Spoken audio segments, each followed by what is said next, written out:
Hello दोस्तों, मैं आपकी अध्यापिका लोपामुद्रा आप लोगों को मेरे हिंदी ट्यूटोरियल चैनल पर बहुत बहुत स्वागत करती हूँ। आज हम लोग पढ़ने वाले हैं साहित्य सुधा, जो कि 12वीं कक्षा की किताब है। उसके अंतर्गत राम विभीषण मिलन। ये तुलसीदास कृत रामचरितमानस के सुंदराकांड से आया हुआ है। और पहली क्लास में हम लोग सगुन उपासक परित नीरत नीति दृढ़ तीनर प्राण समान मम जिनके द्विज प्रद प्रेम तक पढ़ चुके थे। आगे हम लोग पढ़ने वाले हैं सुनो लंकेश से। पढ़ने से पहले मैं फिर से एक बार कह देती हूँ कि मेरे वीडियो को इसी तरह देखते रहिए, लाइक कमेंट शेयर ज़रूर करते रहिए, मेरे चैनल को सब्सक्राइब करते रहिए। जहाँ तक हमने पढ़ ली थी उसका लिंक मैंने डिस्क्रिप्शन बॉक्स में दे दिया है, आप चाहे तो वहीं से लिंक क्लिक करके पढ़ सकते हैं। और चलिए शुरू करते हैं। सुन लंकेश सफल गुण तोरी, ताते तुम अतिशय प्रिय मोरी, राम बचन सुनि बानर जूथा, सफल कहई जय कृपा बरूथा। इसका अर्थ है सुनो लंकेश, मतलब यहाँ पर श्री राम जी कहते हैं कि ये लंकेश सुनो, सफल गुण तोरे, ठीक है, तुम्हारे जो गुण है अतिशय अच्छे हैं, ठीक है, तुम्हारे गुण अति सफल है, ठीक है। हे लंकेश सुनो, तुम्हारे गुण अत्यंत अच्छे हैं। ताते तुम अतिशय प्रिय मोरे, इसीलिए तुम मेरे सबसे प्रिय हो। राम बचन सुनि बानर जूथा, सफल कहीं जय कृपा बरूथा। तो राम के वचन सुन करके बानरगण, बानर जूथा माने जितने सारे बानरगण थे, सफल कहीं जय कृपा बरूथा, ठीक है। सकल कहें, ये सफल नहीं, यहाँ पर सकल कहें जय कृपा बरूथा होगा। सकल मतलब जितने सारे बानरगण थे, सभी, सकल माने सभी, सभी कहें जय कृपा बरूथा, सबने मिलकर के कहा हमारे कृपालु राजा श्री राम जी का जय हो, तो उनका जय जयगान किया।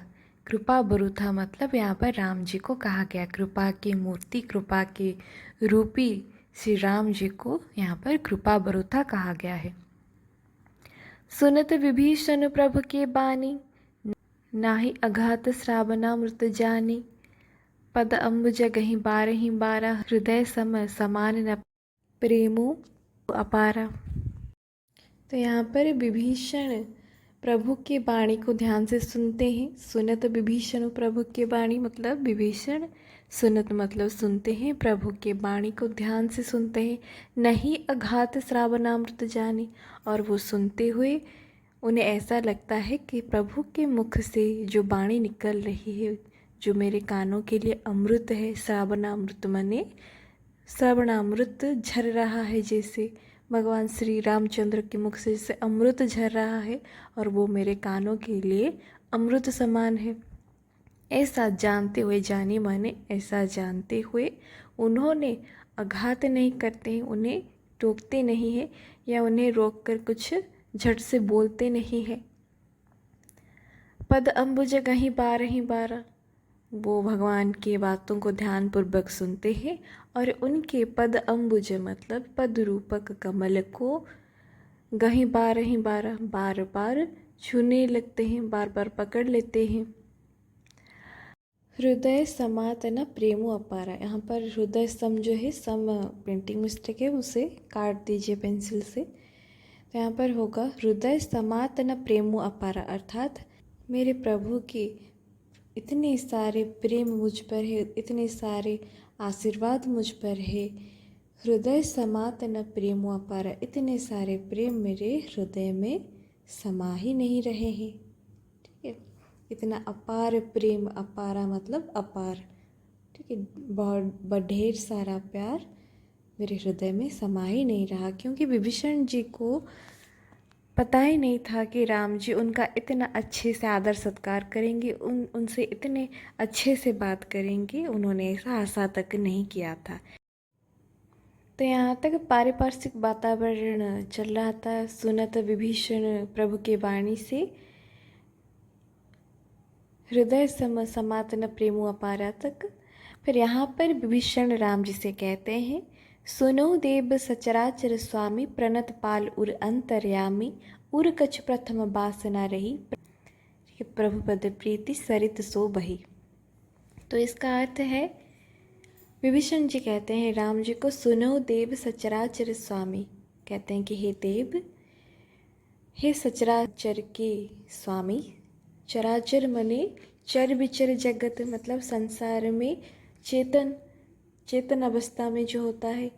ठीक है, सचराचर मतलब पूरा संसार। ठीक है, सब पूरे संसार के अधिपति, पूरे संसार के स्वामी आप सुनिए। हे देव, हे स्वामी आप सुनिए। सुनो मने सुनिए। प्रणत पालोर अंतर्जामी, प्राण के पालन करता। प्रणत पाल मतलब प्राण के पालन करता। उर अंतर्यामी, उर मने हृदय, हृदय के भीतर के बात जानने वाला। अंतर्यामी मतलब अंतर की बात जानने वाला। उर मने हृदय, हृदय के अंतर के बात जानने वाला। उर कछु प्रथम वासना रही, प्रभु पद प्रीति सरित सो बही। फिर कहते हैं कि मेरे हृदय में उर कछु प्रथम वासना रही, मेरे हृदय में कुछ प्रथम वासना रही, मतलब मेरे हृदय में कुछ पहले तो कुछ वासना था, अर्थात कुछ कामना था। प्रभु पद प्रीति सरित सो बही, लेकिन अब आपके चरण या शरण में आने से, हे प्रभु, आपके पद के प्रीति, आपके पद के प्रीति रूपक सरित सो बही। सरित माने नदी। ठीक है, आपके चरण में यानी शरण में आने से आपके प्रीति रूपक सरित अर्थात नदी से वो बह गया है। सो माने वो बह गया है। मेरे अंदर की जो कामनाएं थी, जो इच्छाएं थी, आपके चरण या शरण में आने के कारण वह प्रीति रूपक सरित मतलब नदी में बह गई है। फिर कहते हैं, अब कृपाल निज भजती पावनी, देह सदा शिव मन भावनी। एब मस्तु कही प्रभु रणधीरा, मांगा तुरत सिंधु कर नीरा। तो यहाँ पर फिर विभीषण कहते हैं, अब कृपाल निज भजती पावनी। यहाँ पर भजती नहीं भगति होगा। ठीक है, भगति पावनी अर्थात यहाँ पर विभीषण राम जी को कहते हैं, अब कृपाल, हे कृपाल, हे कृपामय, अब निज भगति पावनी, मुझे निज मने अपने भक्ति रूपक जो पवित्र पावनी मने पवित्र, पावन शब्द से पावनी आया है, मतलब पवित्र भक्ति, मतलब भक्ति दीजिए। देह सदा शिव मन भवानी, देह सदा शिव मन भावनी, मतलब मुझे अपनी पवित्र भक्ति देह मने दीजिए। सदा शिव मन भावनी, सदा शिव मन भावनी अर्थात जिस प्रकार सदा के लिए शिव जी के मन में आपके लिए जो भावना है, जो भक्ति भावना है, उसी प्रकार के भक्ति मेरे मन में दीजिए। ठीक है, यहाँ पर विभीषण राम जी से यह मांगते हैं कि अब कृपाल निज भगति पावन्य, मतलब अभी कृपाल जी कहते हैं कि अभी हे कृपाल मुझे अपने पवित्र भक्ति दीजिए, देह मनी दीजिए, जो सदा के लिए शिव जी के मन में आपके लिए जो भक्ति है वही मुझे दीजिए। तो यहाँ पर आप लोग ये एक बात याद रखिए कि शिव जी जो थे विष्णु के बड़े भक्त थे। ठीक है, उन्होंने हर अवतार में विष्णु के साथ भी खुद का एक अवतार लिया है। यहाँ पर शिव जी स्वयं प्रभु हनुमान के रूप में जन्म लिया था, जो कि सदा के लिए राम जी के शरण में रहे और उनको हमेशा के लिए रक्षा करने के लिए उनके साथ खड़े रहे। ठीक है, तो फिर कहते हैं एब मस्तु कही प्रभु रणधीरा, मांगा तुरंत सिंधु कर नीरा। यह सुनकर के ही प्रभु ने एब मस्तु कहा। एब मस्तु मतलब तथास्तु, तथास्तु कहा। एब मस्तु कही प्रभु रणधीरा, तथास्तु कहा करके प्रभु रणधीरा। रणधीरा यहाँ पर राम जी को कहा गया है। रण माने युद्ध क्षेत्र, ठीक है। धीरा माने धैर्य के साथ खड़ा रहना। रणधीरा मतलब युद्ध क्षेत्र में जो धैर्य के साथ टिका रहता है उसे रणधीरा कहा जाता है। एवं मस्तु कही प्रभु रणधीरा, तो यहाँ पर राम जी को रणधीरा कहा गया है। ठीक है, तो भगवान रणधीरा ने विभीषण को एवं मस्तु कहा, मांगा तुरंत सिंधु कर नीरा, और सबको तुरंत जल मांगे। मांगा मतलब मांगना, ठीक है। तुरंत माने तुरंत। सिंधु कर नीरा, सिंधु मतलब समंदर के, नीरा माने जल, नीर शब्द से नीरा है लिखा है यहाँ पर। सिंधु के जल को, कर माने हाथ में, हाथ में सिंधु के जल को तुरंत मांगा। ठीक है, उन्हें तथास्तु करने के लिए जल मांगा। ठीक है। यद्यपि सखा तब इच्छा माही, मोर दरस अमोघ जग माही। अस कही राम तिलक तेहि सारा, सुमन वृष्टि नभ भई अपारा। तो यहाँ पर इनका कहना है, यद्यपि सखा, राम जी यहाँ पर कहते हैं विभीषण से, यद्यपि मने यद्यपि सखा तब इच्छा माही, तब मने तुम्हारी इच्छा, माही, माही नहीं यहाँ पर नहीं होगा। यद्यपि तुम्हारी इच्छा नहीं है, ठीक है, अगर तुम्हारी इच्छा नहीं है लंका के राजा होने का, फिर भी मोर दरस अमोघ जग माही, मेरा दर्शन जगत के लिए, मोर मने मेरे, दरसु मने दर्शन, अमोघ मतलब अव्यर्थ नहीं जाता, मतलब कभी असफल नहीं रहता। मेरा दर्शन जगत के लिए हमेशा अमोघ रहता है।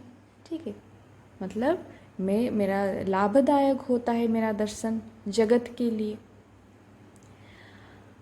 अस कही राम तिलक तेहि सारा, तो उन्होंने कहा तुम राजी नहीं हो, फिर भी मेरा दर्शन तुम्हारे लिए फलप्रद होगा, क्योंकि मेरा दर्शन जगत के लिए अत्यंत फलप्रद है। ऐसा कह करके, अस कही मने ऐसा कह करके, राम तिलक तेहि सारा, राम जी ने विभीषण का तिलक किया। तिलक तेहि मने वहीं, सारा मने खत्म किया। तिलक करना मने उनका वहीं पर राजाभिषेक किया। ठीक है, राज्याभिषेक कर दिया वहाँ पर। सुमन वृष्टि नभ भई अपारा, यहाँ पर नम नहीं नभ होगा, नभ मने आसमान, सुमन मने पुष्प फूल, वृष्टि मने वर्षा होना। तो यह सब देखते हुए आसमान से भी सुमन की वृष्टि हुई, मतलब देवलोक से भी पुष्प की वृष्टि होने लगी। नभ, नभ मतलब आसमान से, नभ भई अपारा, नभ से, भई मने नभ से, अपार, अपार मने बहुत सारे, ढेर सारे फूलों की वर्षा होने लगी। रावण क्रोध अनल निज स्वास्थ्य समीर प्रचंड, जरत विभीषण राखियो दिन्हेउ राज अखंड। अर्थात रावण क्रोध अनल निज स्वास्थ्य समीर प्रचंड, रावण के क्रोध रूपी अनल, अनल मने आग, क्रोध रूपी जो क्रोधाग्नि था, निज स्वास्थ्य समीर प्रचंड, वह निज मने विभीषण के श्वास रूपी पवन से और प्रचंड हो उठा। श्वास मने विभीषण के राजाभिषेक की बात सुन करके, उनके राजाभिषेक होने के बाद से वह जो रावण का क्रोध का ज्वाला था वो और अधिक हो उठा। ठीक है, जिस प्रकार आग में घी डाल दिया जाता है, उसी प्रकार रावण के क्रोध पर राम जी ने विभीषण को राजा बना देने के कारण मानो विभीषण के श्वास उसके आग में समीर का काम किया। समीर माने हवा, हवा की झोंक के कारण जिस प्रकार आग जोर से जल उठता है, उसी प्रकार विभीषण के श्वास माने विभीषण के हवा से, श्वास से मानो रावण का क्रोधाग्नि और प्रचंड हो उठा, और जोर से जल उठा है।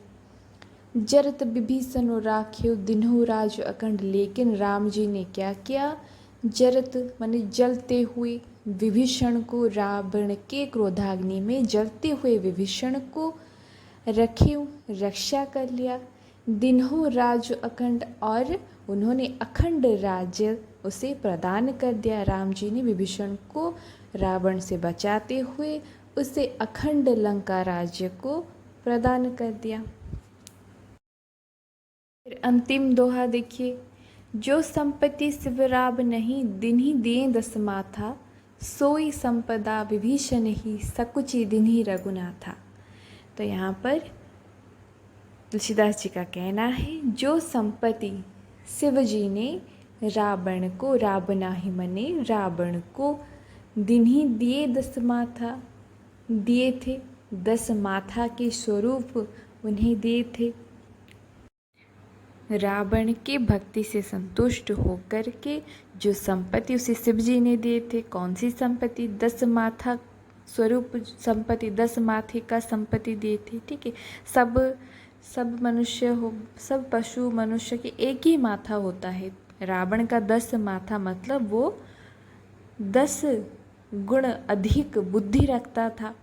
ठीक है, जिसके कारण उसने लंका के अधिपति बना और साथ ही बहुत विद्या के अधिकारी था। लेकिन यह सब सोई संपदा, लेकिन वह सब संपदा विभीषण ही, मतलब विभीषण को सकुच दिन्ही रघुनाथा, सकुचते हुए मतलब सकुचते हुए रघुनाथ जी ने विभीषण को दे दिया। ठीक, मतलब रावण के जितने सारे संपत्ति थे उसका अधिपति राम जी ने विभीषण को बना दिया। ठीक है, यहाँ पर विषय खत्म हो जाता है। लिखा है, नीचे देखिए क्या लिखा है, रामचरितमानस के सुंदराकांड से यह आया हुआ है। आप लोगों का ये एग्ज़ाम में ज़रूर गिरेगा, साथ ही इसके शब्दार्थ भी आ सकता है। शब्दार्थ यहाँ से देखकर लिख लीजिए। और आप लोगों को और कुछ जानकारी चाहिए तो मुझे कमेंट कीजिए। मेरे वीडियो को देखते रहिए, लाइक सब्सक्राइब शेयर ज़रूर करिए, अपने दोस्तों के साथ शेयर कीजिए, सब्सक्राइब कीजिए। बहुत बहुत धन्यवाद। इसी के साथ मिलते हैं अगले क्लास में।